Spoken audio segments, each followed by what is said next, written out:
উৎসবের ন্যায় উদযাপিত করছেন, মানুষ এটাকে গ্রহণ করছে, শাসক এতে আতঙ্কিত হচ্ছে, আশঙ্কিত হয়ে এটাকে বন্ধ করার জন্য নানা ধরনের অপচেষ্টা চালাচ্ছে। কেউ বলছে রক্ত বিক্রি করে দিচ্ছে, তোরা রক্ত দিয়ে রক্ত পাবি না। আমি অন্য কারোর কথা বলবো না, এই আপনাদের এলাকায় এই কারিমুল সব থেকে বেশি আমাকে ডিস্টার্ব করে। ও কতজনের রক্ত নিয়েছে জিজ্ঞাসা করুন তো, মানে ব্যবস্থা করে দিয়েছে ওকে জিজ্ঞাসা করবেন। আমরা বলেছি তো দেওয়ার জন্যই।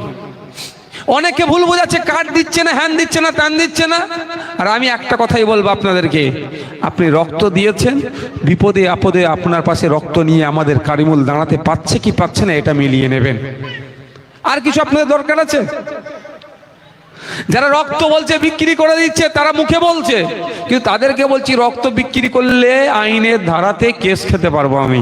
আমাকে তো জেলে রাখার জন্য অনেক চেষ্টা করছে, তাহলে আমি এত লোকের রক্ত বিক্রি করছি, আমাকে জেলের মধ্যে রাখার এই তো সুযোগ, যাক না জেলে, এই আইনের দ্বারস্থ হোক না।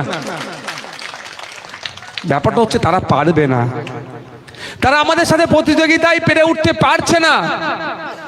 তারা কি করছে? আমাদেরকে সাইড চাপার চেষ্টা করছে, আমাদেরকে ল্যাং মারার চেষ্টা করছে। তারা অনেক বড় বড় কথা বলে, আমাদের নেতাদেরকে ফচকে বলে। সত্যি আমাদের নেতারা অল্প বয়সী নেতা, কিন্তু আমাদের নেতাদের পায়ের স্কিলের কাছে ওদের বয়স্ক নেতারা হার মেনে যাচ্ছে। আমি কি করতে পারি ভাই? আমাদের নেতাদের স্পিরিট, টেকনিক, স্কিলের কাছে ওরা পাচ্ছে না, ওরা হার মেনে যাচ্ছে। ওই জন্য কি করছে? রেফারি ভাড়া করতে হচ্ছে, পুলিশকে দিয়ে এদেরকে আটকানোর চেষ্টা হচ্ছে। তাও রেফারি 11 জন ফুটবলার, 3টে রেফারি লাইসম্যান নিয়ে 14 জন খেলেও আমাদেরকে গোল দিতে পারছে না, বলে আমরা গোল দিয়ে যাচ্ছি। রক্ত নিয়ে রাজনীতি কেন হবে? রক্তের যখন প্রয়োজন হয়, যারা ডিস্টার্ব করছে ভাঙড়ের বিভিন্ন জায়গায় রক্তদান শিবিরে, তারা যখন তাদেরই রক্তের প্রয়োজন হবে, তারা কি একবারের জন্য বলবে ভোগালী 1 নম্বর অঞ্চলে রক্তদান শিবির হয়েছিল, ও রক্ত আমাকে দেবে না? ওরা কি একবারের জন্য বলবে আইএসএফ এর রক্ত আমরা নেব না? ওনারা কি একবারের জন্য এটা কথা বলে যে শুধু তৃণমূল করি, আমাকে তৃণমূলেরই রক্ত দাও? কথা বলে না। রক্তের প্রয়োজন হলে রক্ত দাও বলে, এটাই স্বাভাবিক ব্যাপার। রক্তের প্রয়োজন হয়েছে জাত ধর্ম বর্ণ আমরা যেমন দেখি না রক্তের। রামের রক্ত রহিমের গায়ে গেল, রহিমের রক্ত রামের গায়ে গেল, সীতার রক্ত ফতেমার গায়ে গেল, ফতেমার রক্ত সীতার গায়ে গেল, ও আমরা দেখি না। রক্তের প্রয়োজন হয়েছে আমি মানুষ, তোমাকে রক্ত আমি দেবো, তোমার প্রাণ বাঁচুক, এটাই আমরা ভাবি। কিন্তু আজকের এই শাসকের আমলে তৃণমূল কংগ্রেসের সময় আমরা এসে শুনতে পাচ্ছি ওটা ওদের রক্তদান শিবির, এটা ওদের রক্তদান শিবির হচ্ছে। আমি এই জায়গায় দাঁড়িয়ে বলবো আপনাদেরকে, প্রতি 90 দিন ছাড়া ছাড়া পুরুষেরা রক্ত দেবেন, প্রতি 120 দিন ছাড়া ছাড়া মহিলারা রক্ত দেবেন। হয়তো 30 দিন, 90 দিন বা 120 দিন পরে যদি এখানে আইএসএফ এর পক্ষ থেকে রক্তদান শিবির নাও হতে পারে, আমি আপনাদের বলবো যারা আমাদের প্রোগ্রামকে ভুলণ্ডিত করার চেষ্টা করছে, সেই শাসক তথা তৃণমূলের যদি রক্তদান শিবির হয়, কারিমুল তুমি দায়িত্ব নিয়ে গিয়ে 90 দিন পরে আমাদের সদস্যদেরকে ওই ক্যাম্পেই রক্তদান শিবিরে নিয়ে যে হাজির করাবে, এই বার্তা তুমি দেবে। আমরা রক্তের জাত ধর্ম বুঝি না, রাজনৈতিক রং বুঝি না। মানুষ বিপদে পড়েছে, রক্তদান শিবির করেছে, রক্ত দিতে হবে। আজকে আপনারা জানেন, অনেকে জানেন না, যার বাড়ি থ্যালাসেমিয়া রোগে আক্রান্ত আছে, সেই কারিমুল, সেই ছেলেটাকে নিয়মিত রক্ত দেওয়া হয়। তো একটা শর্ট একটা বাচ্চা ছেলে থ্যালাসেমিয়া রোগের আক্রান্ত, আমি বলেছিলাম সোনপুর বাজারে। তো ওর বাড়ির লোককে জিজ্ঞাসা করবেন, যদি আপনাদের কারো বাড়িতে থ্যালাসেমিয়া রোগে আক্রান্ত কেউ থাকে, তাকে জিজ্ঞাসা করবেন, বা সে জানে রক্তের কত ক্রাইসিস চলছে। ব্লাড ব্যাংকগুলো এক প্রকার শূন্য হয়ে গিয়েছে, আমরা সেটা পূরণ করতে পারছি না। শাসক সেটাকে কোনো পলিসি আনতে পারছে না। উপরন্তু যারা ব্লাড ব্যাংকগুলোকে রক্তর যোগান দেওয়ার চেষ্টা করছে, তাদেরকে অন্যায়ভাবে আক্রমণ করছে, মারধর করছে, কারো টাকা কেড়ে নিচ্ছে, কোনো যে জায়গায় হবে সেই জায়গার মালিককে ডিস্টার্ব করছে, মানে বিভিন্নভাবে প্রোগ্রামকে ভুলণ্ডিত করার চেষ্টা করছে।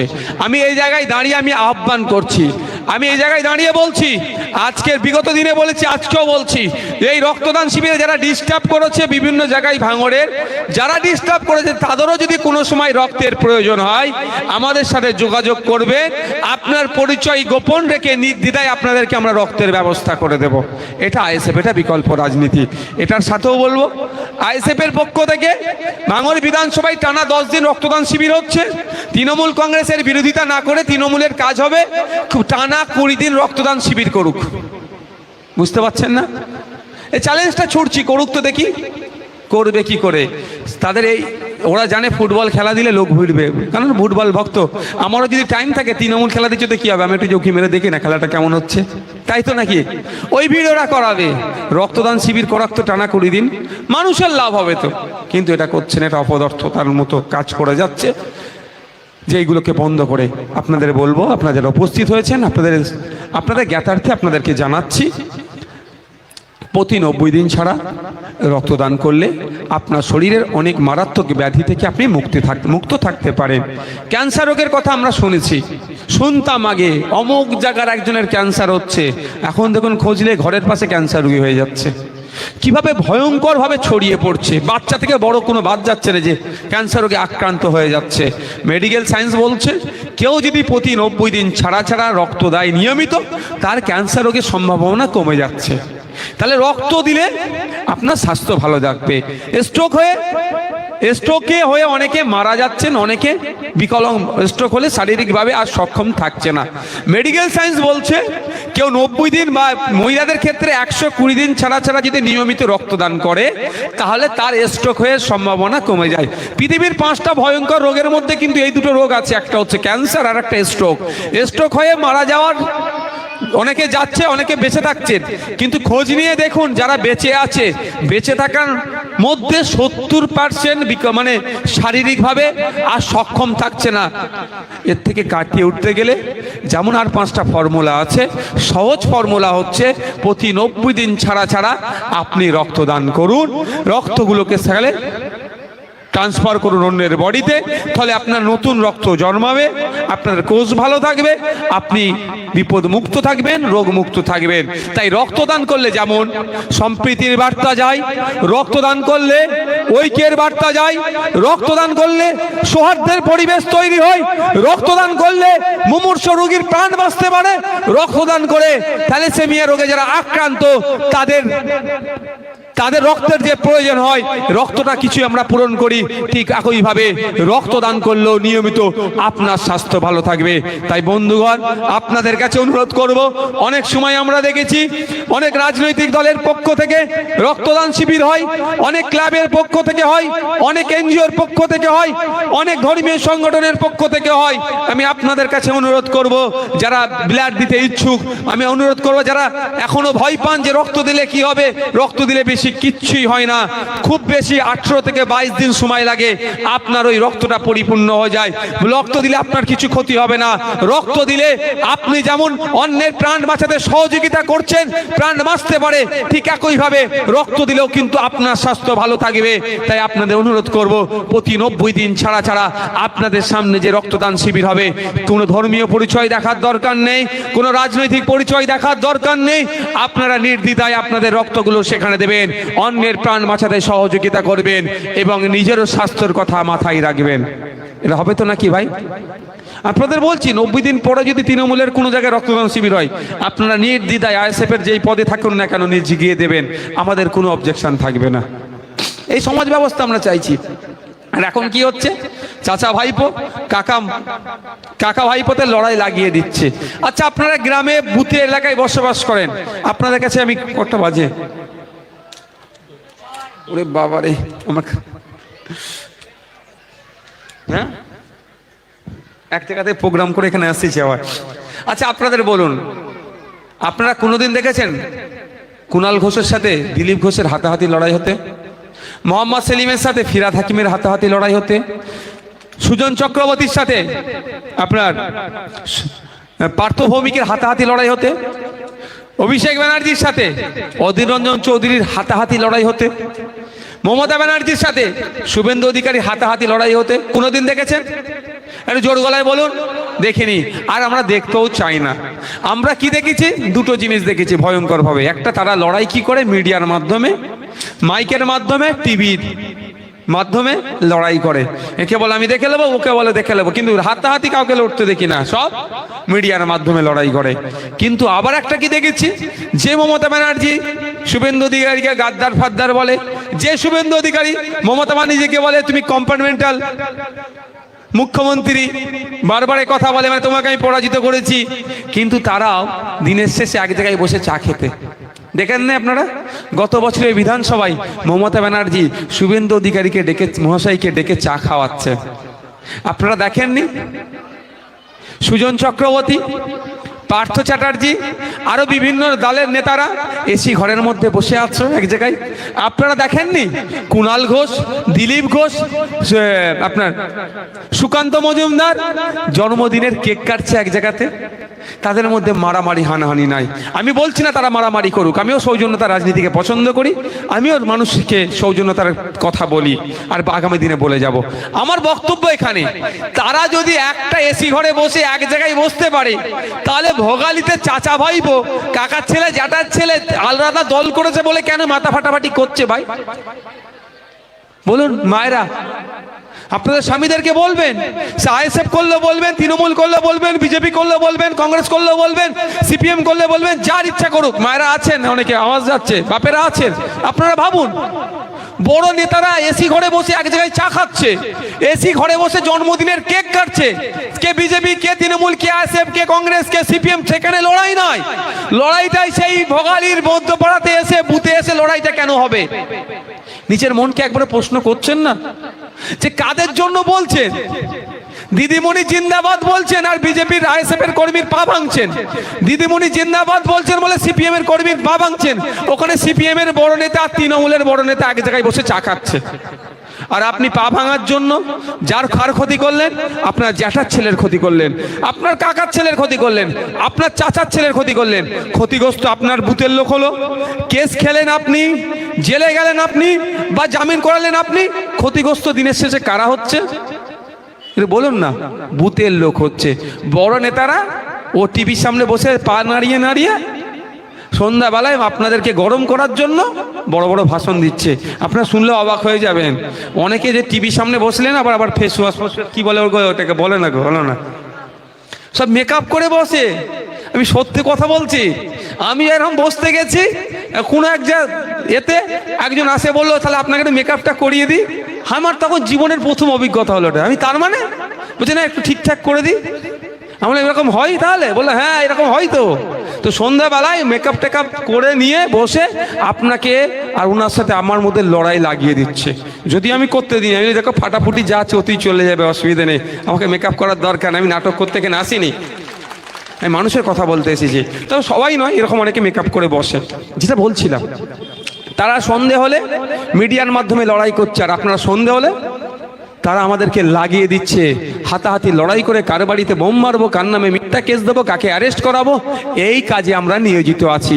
দিনের শেষে ক্ষতিগ্রস্ত কারা হচ্ছে? বুথের মানুষ হচ্ছে। ওপরের নেতারা এসি রুমে বসে কি করছে?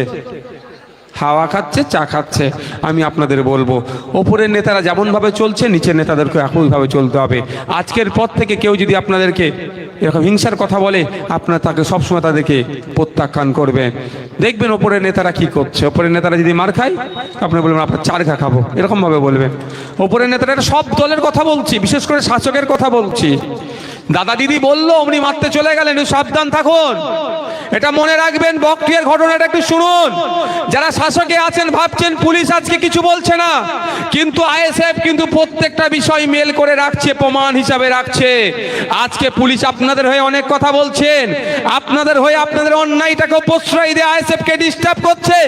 একটা সময় আসবে এই মেলের জন্য যে পুলিশ আপনাদেরকে দেখে চা খাওয়াচ্ছে, যুক্তি করছে, ওই পুলিশকে দিয়ে আপনাদেরকে অ্যারেস্ট করিয়ে জেলের মধ্যে রাখবো। সে ডকুমেন্টস আছে। বকটিয়ার কথা ভাবুন না, ক্ষতিগ্রস্ত কারা হলো? ভাদু শেখ বুথের লোক, তাকে গুলি করে বোমা ছুঁড়ে মারলো। তারপরে কি দেখলাম? 10-11 জনের বাড়ি পুড়িয়ে দিল, 10-11 জনকে হত্যা করলো বুথের লোক। পুলিশ অ্যারেস্ট করলো বুথের লোক। সিবিআইয়ের হেফাজতে যে মারা গেল সেও বুথের লোক। আর যেদিন ঘটনা ঘটেছিল বকটুয়ে, তারপরের দিনে শুনতে কি পেলাম? তারা বলল এক বড় নেতা নাকি টিবি বাস্ট হয়ে মারা গেছে। এটা টিবি বাস্টের নামে চালিয়ে দিতে চেষ্টা করেছিল। কিন্তু চালাতে পারেনি। আমরা সারে জমিনে পৌঁছে গিয়েছিলাম, অনেকে গিয়েছিল, তারপরে কি দেখলাম একটা হত্যা যজ্ঞ চালিয়েছিল, গণহত্যা চালিয়েছিল।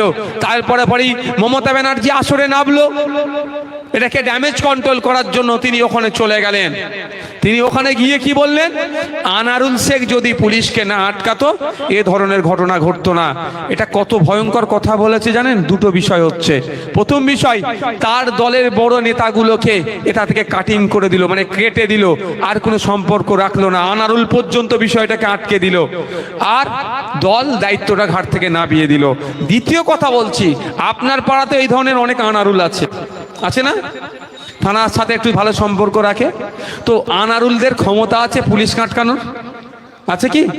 আনারুলের পেছনে যদি বুনো দাদা দিদির না হাত থাকে, অদৃশ্য দাদা দিদিদের হাত থাকে, অদৃশ্য দাদা দিদিদের হাত থাকে, যারা ওই আনারুলদেরকে দিয়ে ফিল্ডে কাজ করায়, ফেসে গেলে আনারুলরাই ফাঁসবে, আর অন্য কেউ দেখতে পাবে না, অদৃশ্য হাতটা তখন গায়েবই হয়ে যাবে, অদৃশ্য হয়ে যাবে। তো আপনাদের লেখাও যারা চারানান আনারুল টাইপের আছে তাদেরকে বলে দিচ্ছি, আজকে দাদা দিদির কথা শুনে আমাদের কর্মীদের নামে মিথ্যা কেস দিচ্ছ, পুলিশকে সাথে নিয়ে এদেরকে অ্যারেস্ট করে জেলে রাখছো, এটা মাথায় রেখো। আইএসএফ প্রয়োজনে বারাইপুর কোর্টে যাবে, জামিন করাবে, ওখান থেকে জামিন যদি না হয় আলিপুর কোর্টে যাবে, ওখান থেকে জজ কোর্ট থেকে জামিন করাবে, যদি ওখানেও না জামিন হয় হাইকোর্টে যে আমি জামিন করে আনবো। আমি ধরে নিলাম হাইকোর্টেও যদি ব্যর্থ হয় জামিন করাতে, সর্বোচ্চ সুপ্রিম কোর্টে গিয়ে আমার নিরাপরাধ ভাইকে আমি জামিন করিয়ে মালা পরিয়ে বাড়ির মধ্যে পৌঁছে দেবো, ভোগালীর মধ্যে। তারপরে কি হবে? কেস চলবে। মিথ্যা কেস কদিন টিকবে? এ থানা নয়, পার্টি অফিস নয় ওদের। এখন থানাগুলোকে তো পার্টি অফিস করে দিয়েছে। সব পুলিশকে আমি ঘৃণা করছি না, কিন্তু যে পুলিশগুলি শাসকের চাটুকারিতা করছে তাদেরকে ধিক্কার, নিন্দা জানাচ্ছি। আগামী দিনের জন্য তারাও প্রস্তুত হোক, তাদেরকে আইনের মধ্যে আমি জবাব দেওয়া হবে, তারও প্রস্তুতের কথা বলছি। কিন্তু যে পুলিশগুলো 16 ঘন্টা 18 ঘন্টা ডিউটি করছে আমাদের জন্য, সেই পুলিশদের প্রতি আমাদের সহমর্মিতা, সেই পুলিশদের জন্য আওয়াজ তুলি যে এই পুলিশকে 16 ঘন্টা 18 ঘন্টা ডিউটি করতে দেওয়া যাবে না। সাথে সাথে সিভিক ভাইদেরকেও মাত্র 9,000 টাকার আশপাশে মাইনে দিয়ে যে ডিউটি করাচ্ছে, এরও বিরোধিতা করি। আমরা চাই সমকাজে সমবেতন হোক, সিভিক ভলেন্টিয়ারদের মাইনে বাড়ানো হোক, এবং পুলিশের যারা আছে তাদের শূন্যপদ পূরণ করে পুলিশের ডিউটির চাপ কমানো হোক, এবং পুলিশ বন্ধু সহ সরকারি কর্মচারীদের দিয়েও বুঝিয়ে দেওয়া হোক। এই দাবিও আমরা তুলছি। যেটা বলছিলাম, পুলিশকে সাথে নিয়ে আমার ভাইকে কেস দিয়েছে, আমরা জামিন করিয়ে মালা পরিয়ে বাড়িতে নিয়ে আসবো। তারপরে কি করব? এটা শুনবেন নাকি আপনারা?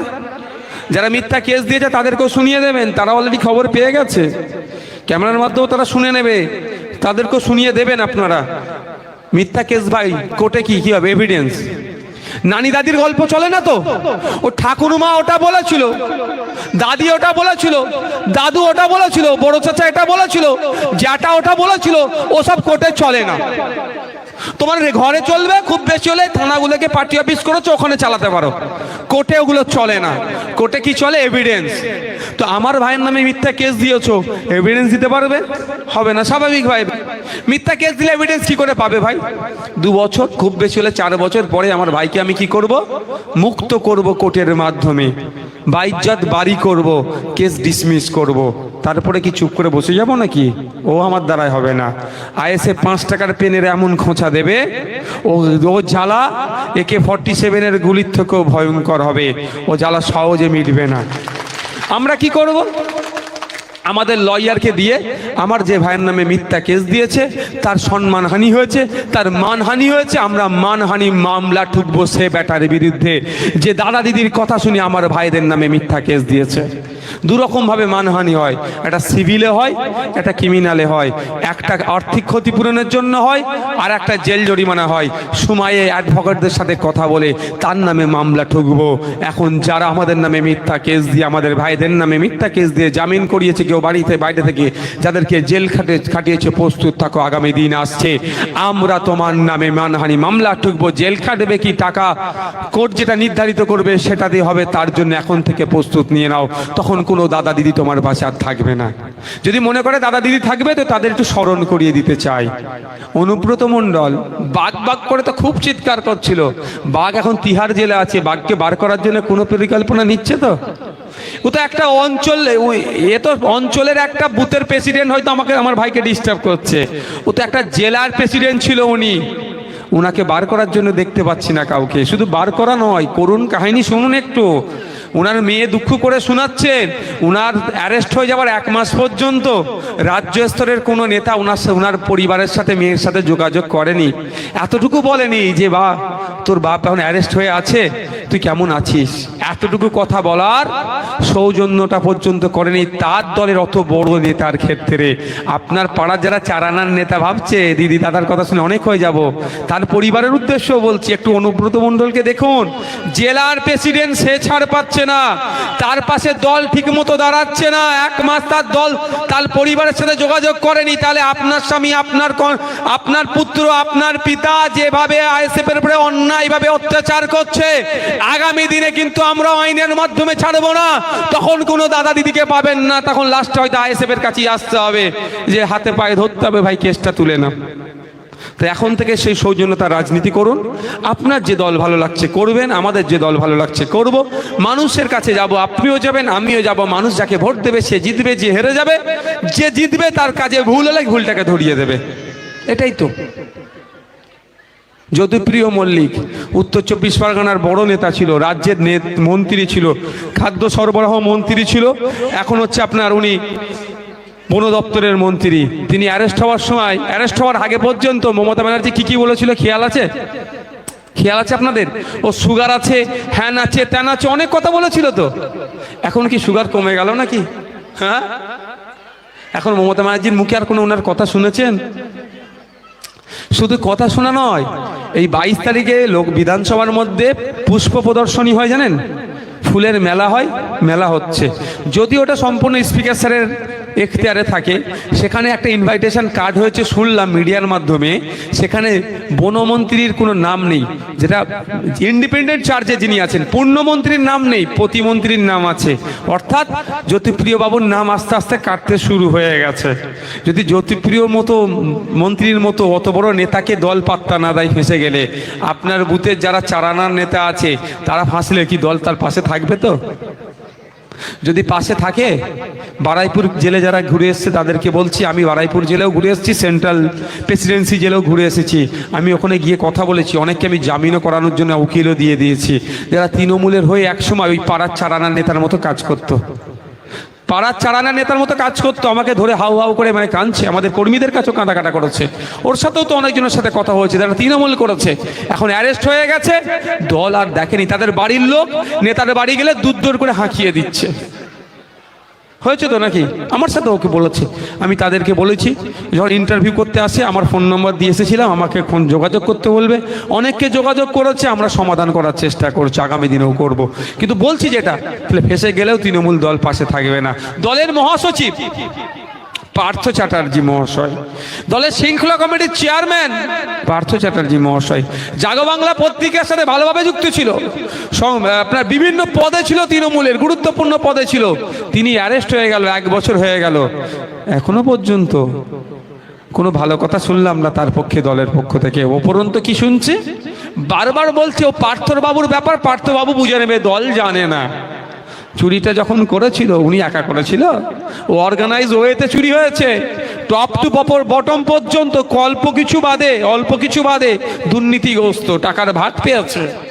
কিন্তু দোষ কার হলো? যে মূল হোতা ছিল সেই ফেসে গেল। তো আপনার এলাকায় অমুক নেতা অমুক কি বলে, এখন কি সব দায়িত্ব দিচ্ছে না, অবজারভার, এ কথা বলে দিচ্ছে। দাদা বলেছে এখানে আইএসএফ কর্মীদের মেরে দিলেন, একটা মাথায় রাখবেন, মেরেছে যে আমি তার সাথে বুঝবো, কোন দাদার আদেশে মেরেছে আমি বুঝবো না, যে মেরেছে তার সাথে আমি বুঝে নেবো আইনের মাধ্যমে। তো কোন দাদার আদেশে মেরেছে সেটা হবে না, কে মেরেছে আইনের মাধ্যমে সে প্রস্তুত থাকুন, ফাঁসবে সে, তাকে জবাব দিতে হবে। আমি প্রত্যেকের কাছে অনুরোধ করবো, আসুন সৌজন্যতার রাজনীতি করি। কি প্রয়োজন আছে নিজেদের মধ্যে মারামারি হানাহানির জন্য? কে কার ক্ষতি করছি? সকাল বিকাল উঠা বসে একসাথে করছি, একে অপরের সকাল হলে মুখ দেখছি, বিকাল হলে মুখ দেখছি, মারামারি হানাহানিতে জড়িয়ে পড়ছি কেন? কারা আমাদেরকে এত হিংস্র করে তুলছে? একটু দেখুন, তাদেরকে আমরা গণতান্ত্রিক প্রক্রিয়ায় বর্জন করি। আমি আবারও বলছি, যার যে দলটা ভালো লাগবে সে দলটা করুক, এটাই তো আমাদের ডেমোক্রেসি, এটাই তো আমাদের গণতন্ত্র। এটাই তো আমাদের সংবিধান আমাদের ক্ষমতা দিয়েছে। সংবিধানে 326 ধারায় উল্লেখ আছে 18 বছরের ঊর্ধ্বে ভারতীয় নাগরিক হলেই সে ভোটদানের ক্ষমতা রাখে, তার অধিকার আছে। তাহলে আপনাকে যখন সংবিধান অধিকার দিয়েছে আপনি দিন না ভোটটা, কিন্তু আপনি যদি অন্যজনকে ডিস্টার্ব করেন তাহলে অধিকারকে হনন করছেন। সংবিধানের অধিকারকে হনন করলে আপনি কিন্তু দেশদ্রোহী হয়ে যাচ্ছেন। এখন আপনার সাথে দল আছে, পুলিশকে কন্ট্রোল করে রাখছে বলে আপনাকে কিছু হচ্ছে না, কালকে কিন্তু দল আপনার সাথে থাকবে না, কালকে এই দলটা থাকবে কি, কোনো অস্তিত্ব থাকবে কি, কোনো গ্যারান্টি নাই। তখন কিন্তু আমাদের মেলগুলো করা আছে, কিন্তু আমরা সেইগুলো তুলবো।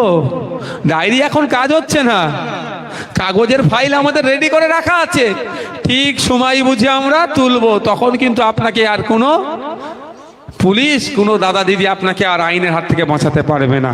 তাই প্রত্যেকের কাছে অনুরোধ করছি, আসুন সৌজন্যতার রাজনীতি করি, একে অপরকে সম্মান দিয়ে রাজনীতি করি।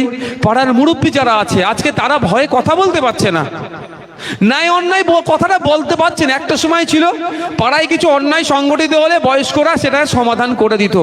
আজকের ডেটে বয়স্করা বলতে গেলে বাবা মা তুলে এমন খিস্তি দেবে, শুনলে কান্দে রক্ত বার হয়ে যাবে খিস্তির চোটে। তাহলে বয়স্ক মানুষদেরকে আমরা কিভাবে অসম্মানিত করছি? কেন? তারা তো আমাদের পরিবারের সন্তান, আমাদের এলাকার সন্তান, তারা তো আমাদের গুরুজন। তাদেরকে সম্মানটা আমরা দিচ্ছি না কেন? আমাদেরকে সেগুলোকে আবার ফিরিয়ে নিয়ে আসতে হবে।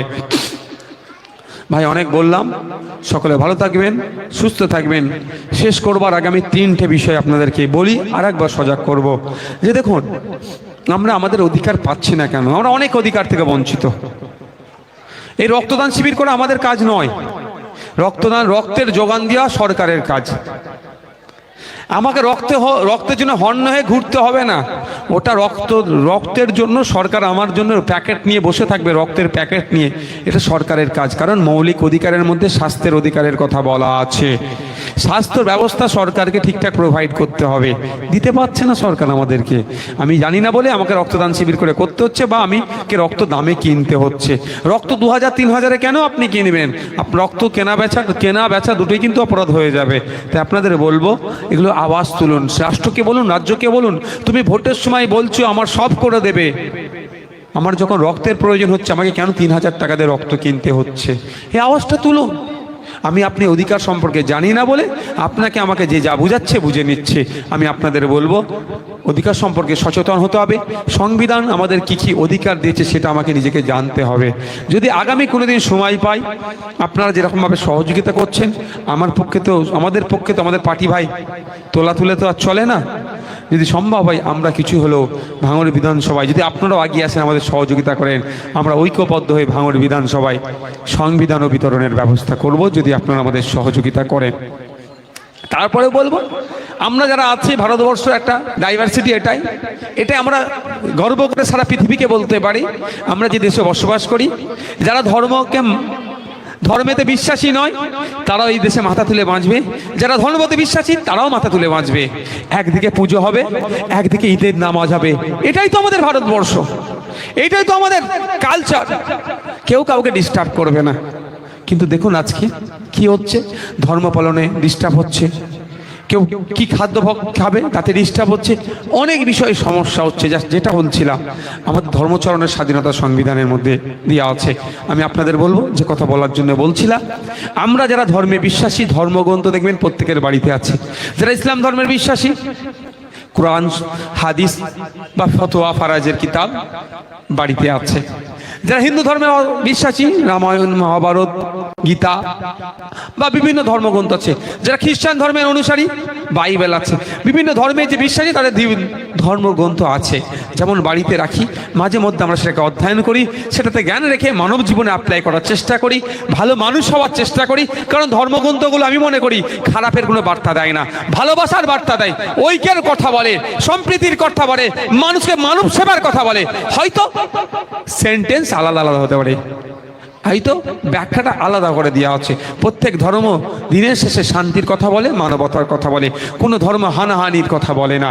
তাই যে কথা বলছিলাম আমরা ধর্মগ্রন্থ বলে বাস্তব জীবনে অ্যাপ্লাই করার যেমন চেষ্টা করি, আমি প্রত্যেককে অনুরোধ করব ধর্মগ্রন্থের সাথে সাথে আমরা আমাদের দেশের সংবিধানটাকেও রাখবো, সেটাও খুলবো, সেটাও পড়বো।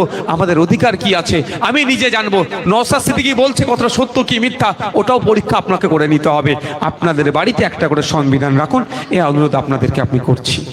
আশা করছি আগামী দিন হবে। সাথে সাথে এটাও বলবো, আপনাদের সন্তানগুলোকে উচ্চশিক্ষায় শিক্ষিত করুন। আজকে আমরা শিক্ষার অভাবের ফলে আমরা আমাদের অধিকার থেকে বঞ্চিত হচ্ছি, আমরা জানতে পারছি না আমাদের অধিকার কি।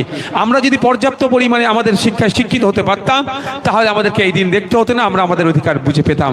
আমরা অধিকার থেকে বঞ্চিত হওয়ার অন্যতম কারণ হচ্ছে আমরা আমাদের অধিকার সম্পর্কে সচেতন নই, আমরা আমাদের অধিকার সম্পর্কে জানি না, আমরা অশিক্ষিত, আমরা শিক্ষায় কম, ফলে আমরা আমাদের অধিকারকে পাচ্ছি না। আমরা যে সমস্যায় পড়ছি, আমরাও যদি চাই আমাদের পরের প্রজন্ম এই সমস্যায় পড়ুক, তাহলে যেটা চলছে চলুক, ওই যেটা চলছে চলুক। আর যদি মনে করি যে সমস্যাটার সম্মুখীন এখন আমরা হচ্ছি, আমরা এখন যে সমস্যার সম্মুখীন হচ্ছি এটা আমাদের পরের প্রজন্ম না হয়, তাহলে প্রত্যেককে বলবো আপনাদের সন্তানগুলোকে উচ্চশিক্ষায় শিক্ষিত করুন।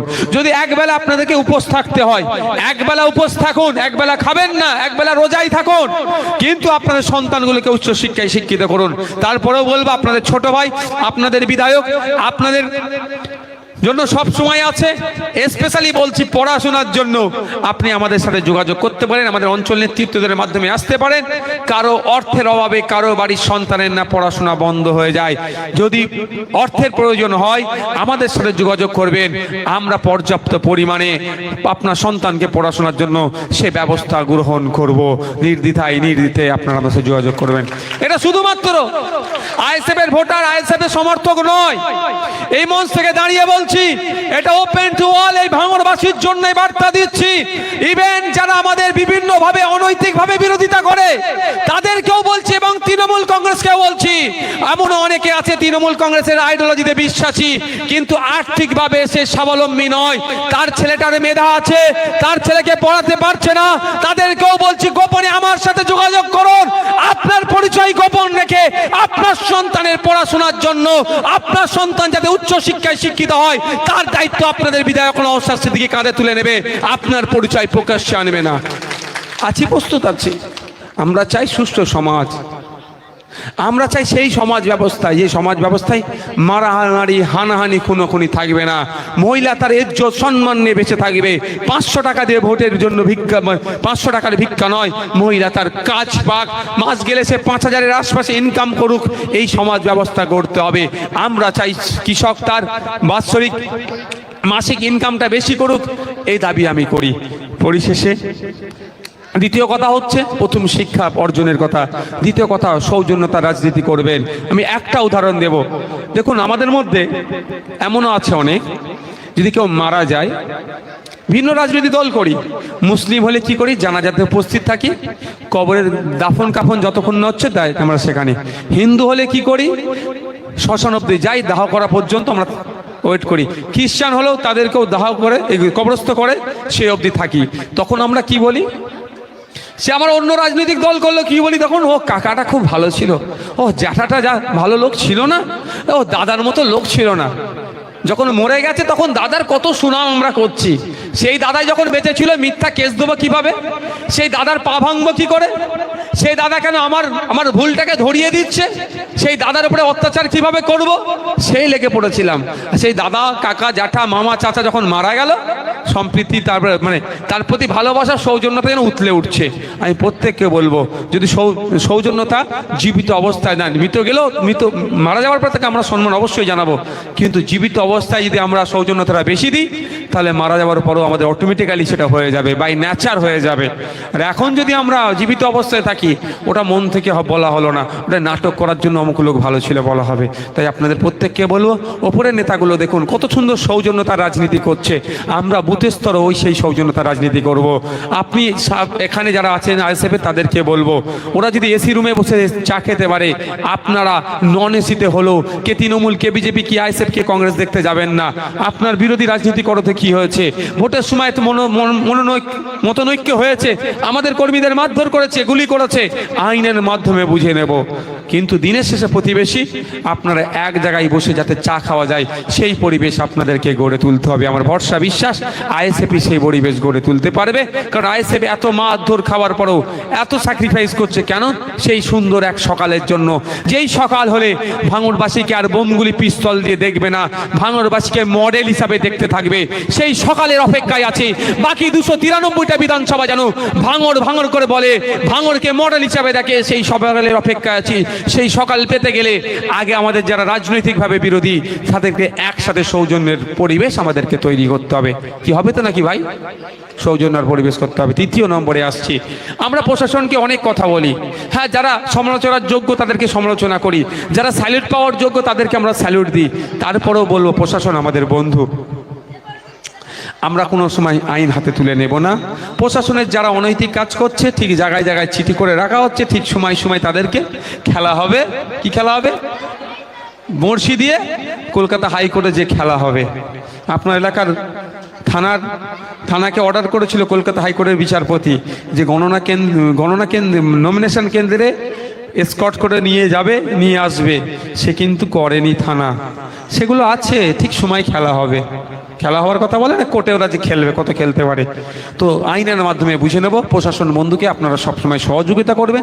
তারা আমাদের বন্ধু, তারা আমাদের শত্রু নয়। হ্যাঁ, যারা আইন বহির্ভূত কাজ করছে তাদের বিরুদ্ধে আমরা আইনত লড়াই যাব, কিন্তু তারাও আমাদের পরিবারের একজন সদস্য, আমাদের সমাজের একজন সদস্য। তাদের সাথে আমরা সৌজন্যতার রাজনীতি করব। সকলে ভালো থাকবেন, সুস্থ থাকবেন। আমি বিধানসভায় একটা প্রশ্ন করেছিলাম, প্রশ্নের উত্তরে পেয়েছিলাম। প্রশ্ন আমি অনেকই করি ভাঙড়ের জন্য, সময় আসলে ভাঙড়ের জন্য কি বলেছি বলবো। সময় খিদে আমাকেও লাগছে ভাই, বিশ্বাস করুন, আপনাদেরও তো কেউ লাগবে, স্বাভাবিক ব্যাপার, আমাদের খিদে লাগছে।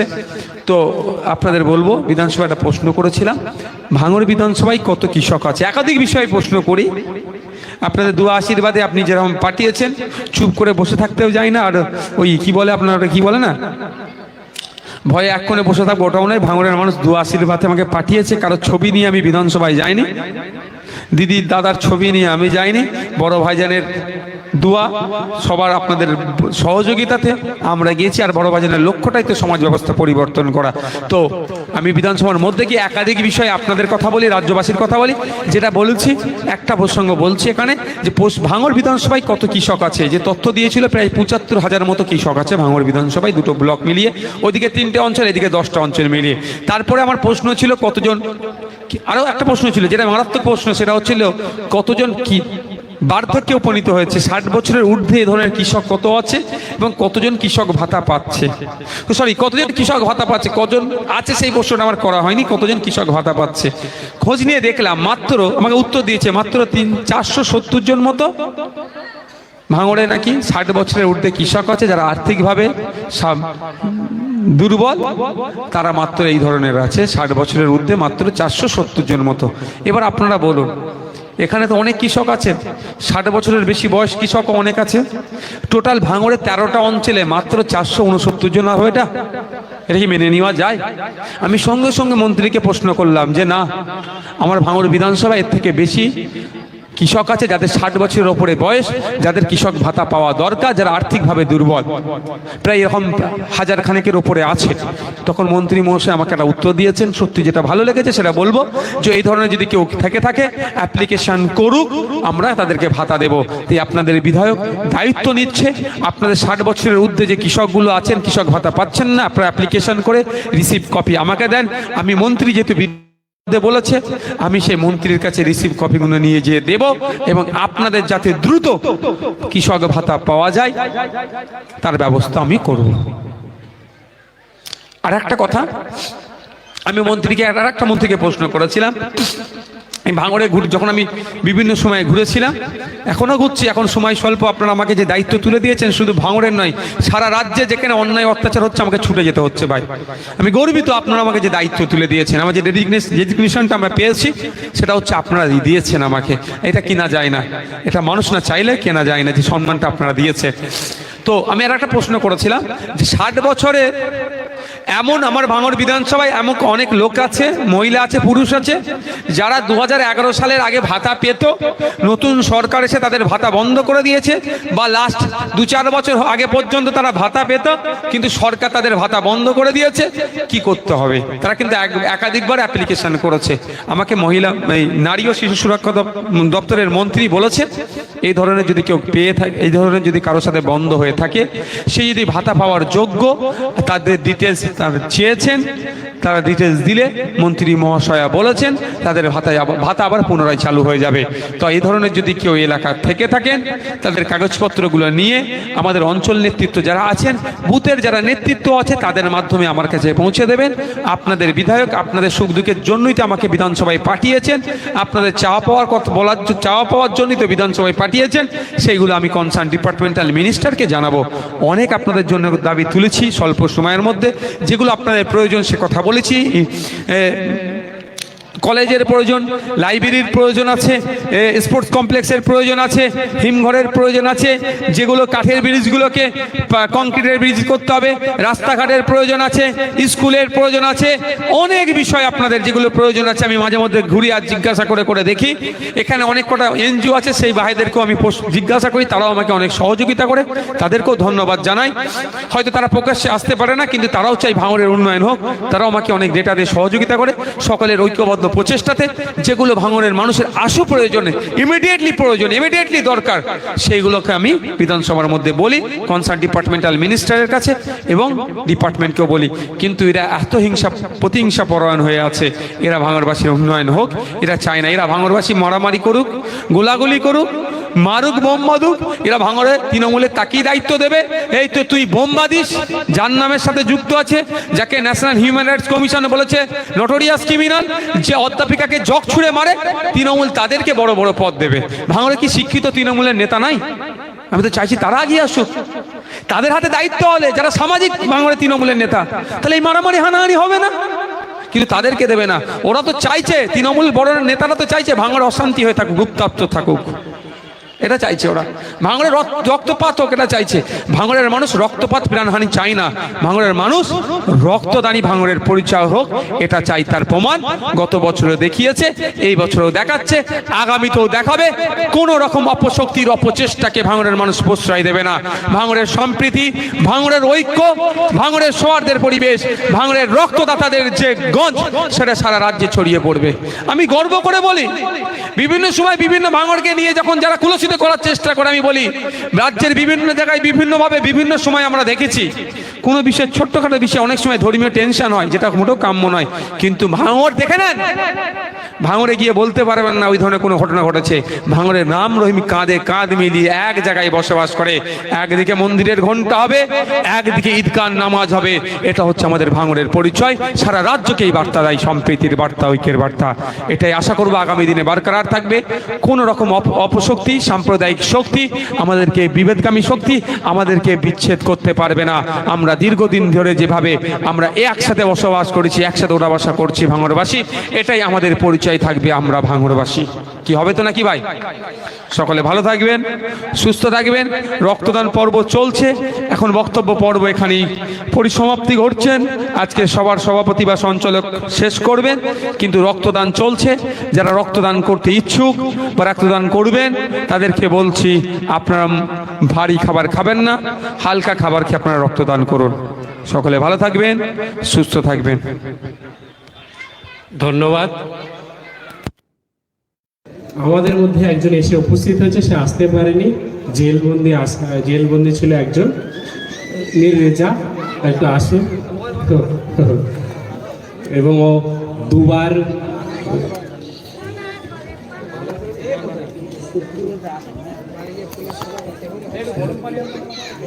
চার্জার কানেক্ট হয়েছে।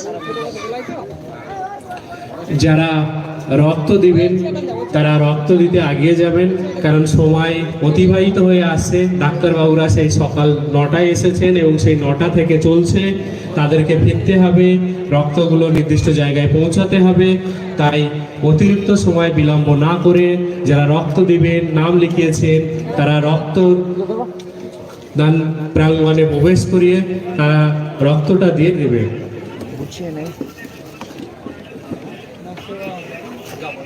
বাইরে নেবে নাকি ভাই? একটা গুরুত্বপূর্ণ বিষয়, এই প্রোগ্রাম রিলেটেড না, কিন্তু আপনাদেরকে জানিয়ে রাখি, আমরা যখন পুলিশের কাছে বিচার পাচ্ছি না, আমরা কোথায় যাই ছুটে? কোথায়? জোরে বলুন। কোর্টে যাই। কোর্টের বিচারকদের কাছ থেকে আমরা কি আশা করি? কোনো দলের তারা প্রভাবিত হবে না, কোনো দলের তারা বায়াসড হবে না, তিনাদেরকে আমরা নিরপেক্ষতা তাদের কাছে আশা করি, তারাও নিরপেক্ষতার সাথে আমাদের বিচার করে দেয়। এটাই কাম্য তো। বিচার আমাদের বিপক্ষেও যেতে পারে, আমাদের পক্ষেও আসতে পারে। যে দোষ করবে তার বিপক্ষে যাবে, যে নির্দোষ তার পক্ষে আসবে, এটাই তো। আজকাল দেখছেন কলকাতা হাইকোর্টের কিছু বিচারপতিকে শাসক কিভাবে তাদের বিচারকে প্রভাবিত করার জন্য, তাদেরকে সমস্যায় ফেলার জন্য তারা কিভাবে উঠে পড়ে লেগেছে। আমি প্রত্যেককে বলবো আমাদের সজাগ হতে হবে। আমাদের শেষ বিচারের শেষ আশ্রয় হচ্ছে কোর্ট। কোর্টকে যদি এরা কুলসিত করে ফেলে, কোর্টকে যদি এরা গিলে নেয়, এরা তো সর্বাগ্রাসী, তাহলে আমরা বিচারটা কোথা থেকে পাবো? আজকে ভাবতে অবাক লাগছে, কোন বিচারপতি এদের চুরির বিরুদ্ধে কথা বললে, চুরির বিরুদ্ধে সিবিআই ইডিকে তদন্তের ভার দিলে, কোন বিচারপতি কাউকে যদি বলে আমাকে কত সম্পত্তি কি করে বাড়লো তার হিসাবটা দিতে হবে, কোন বিচারপতি পুলিশ ইন অ্যাকশন বা পুলিশ ওভার অ্যাকশন নিয়ে যদি কোনো অর্ডার করে, কি দেখছি আমরা?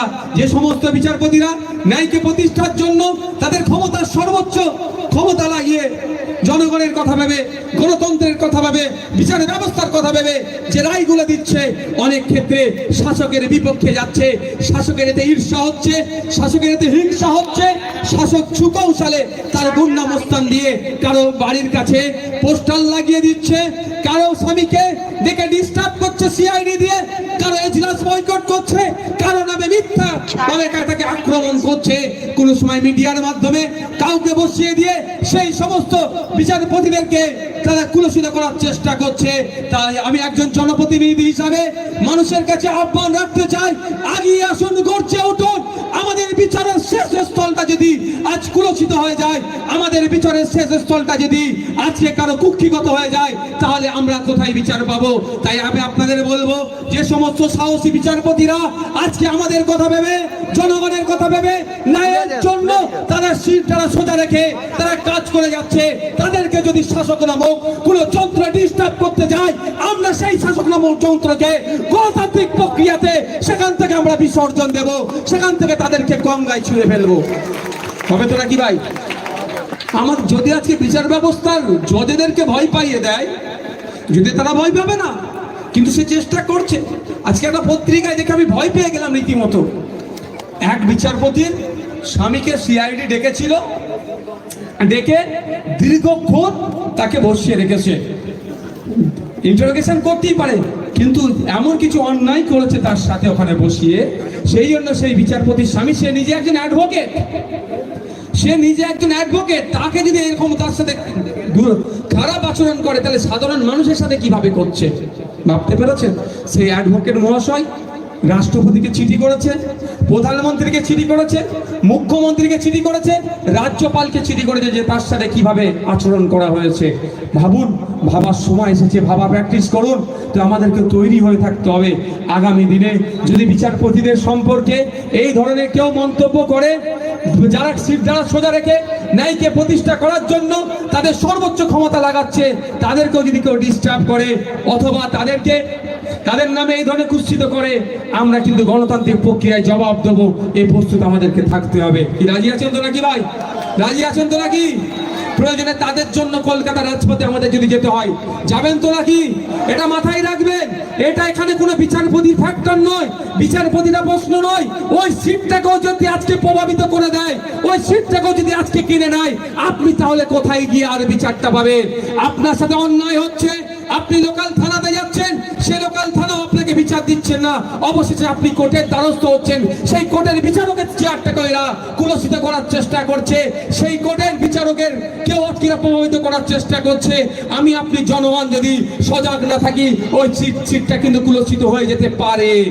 এটা মাথায় রাখবেন। আমি যদি না সজাগ থাকি, আমি সক্রিয় না থাকলে গণতন্ত্র ভুলণ্ডিত হয়ে যাবে। আপনাকে আমাকে সক্রিয় থাকতে হবে, সজাগ থাকতে হবে এবং আওয়াজ তুলতে হবে।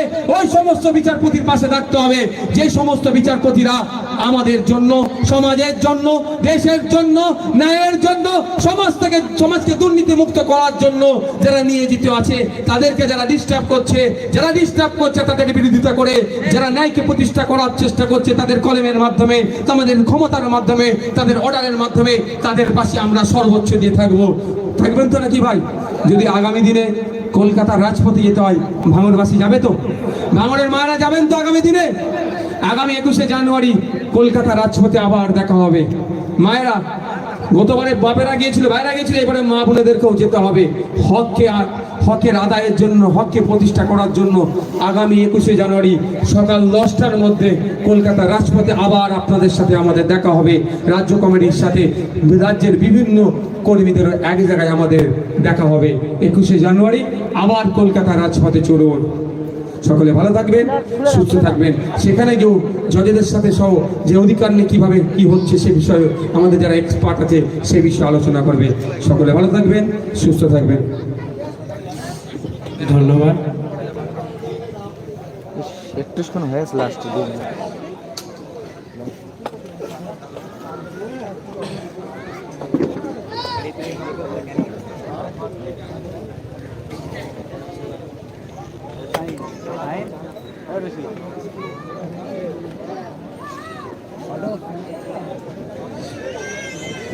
ধন্যবাদ বিধায়ক সাহেবকে, তিনি তার মূল্যবান বক্তব্য আমাদের সামনে উপস্থাপন করেছেন।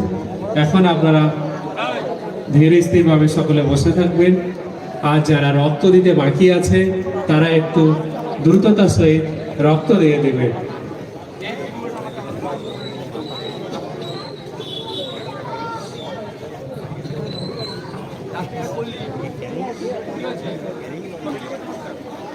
আজকে রক্তদান শিবিরের ৮ম মহাদিন।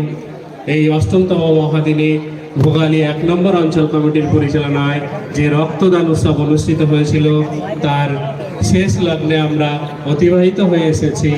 আর কিছুক্ষণের মধ্যেই তার সমাপ্তি।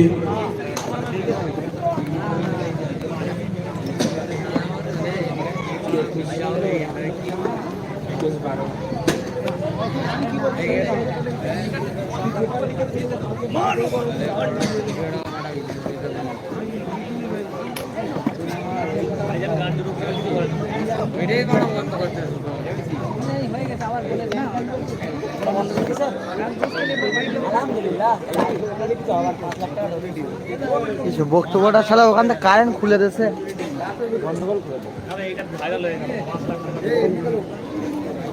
বেকার হয়ে গেল লাস্টে।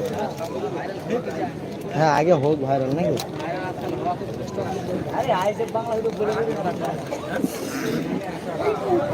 হ্যালো, এটা বিশেষ ঘোষণা।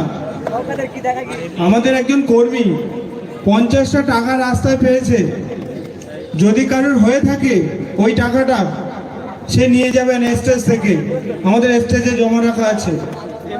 যদি কোনো ব্যক্তি ওই 50 টাকার মালিক অধিকারী হয়ে থাকেন তিনি স্টেজ থেকে নিয়ে যাবেন।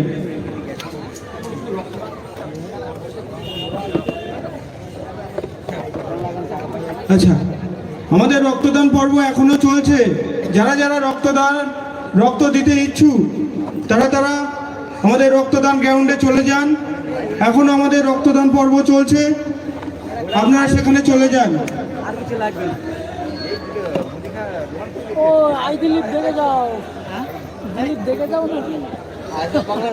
ভলেন্টিয়ার ভাইরা, আপনারা নিজ নিজ দায়িত্ব পালন করবেন এবং ধীর স্থিরভাবে সমস্ত কার্য পরিচালনা করবেন। কেউ হুড়োহুড়ি করবেন না। একটা শান্তিপূর্ণ উৎসব এবং সুষ্ঠু পরিবেশ যাতে নষ্ট না হয় সেই দিকে সকলে খেয়াল রাখবেন।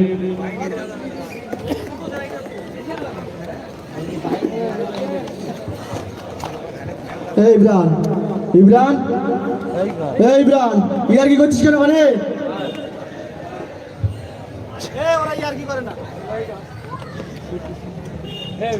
যে সমস্ত ভাইয়েরা রক্ত দিতে এখনো বাকি আছে তারা রক্ত দিতে চলে যাবেন, কারণ অনেক সময় ধরে আমাদের রক্তদান উৎসব চলছে। সেই সকাল 9টা থেকে এখন 3টে বেজে গিয়েছে।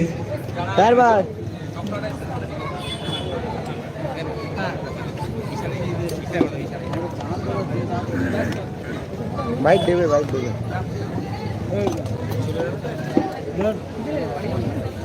রাস্তার পিছন দিকে যে চেয়ারগুলো আছে এইগুলো একটু সরিয়ে দিবেন, কারণ রাস্তার লোক যেতে অসুবিধা হচ্ছে, কারণ এই রাস্তা দিয়ে বিভিন্ন গ্রামের মানুষ আসা যাওয়া করে। তাই চেয়ারগুলো একটু আগিয়ে দিবেন, এই সাইডে স্কুলের দিকে একটু সরিয়ে দিবেন। আমাদের ভলেন্টিয়ার যারা আছে তারা এই কাজগুলো একটু করে নেবেন।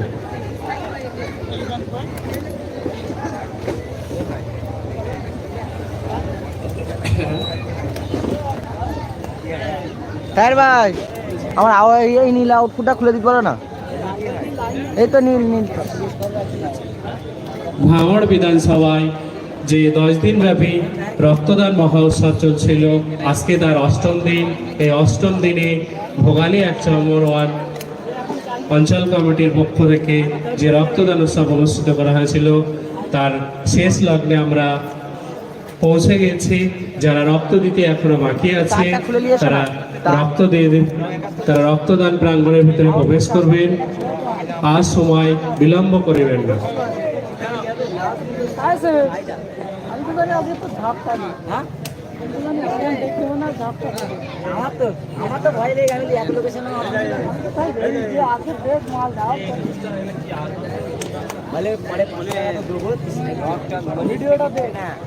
ভলেন্টিয়ার যারা আছেন রক্তদান ক্যাম্পে, ওই গেটটা একটু ওখানে দাঁড়ান, আমি একটু ভিতরে যাব।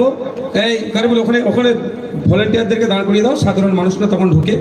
আর যারা সাধারণ মানুষ আছে আপনাদের কাছে অনুরোধ করব, যখন ভিতরে যাব আপনারা যাবেন না, কারণ ভিতরটা এমনি ভিড় হয়ে যাচ্ছে, অনেক আমাদের ডোনাররা আছে, আপনারা বাড়ি দাঁড়াবেন।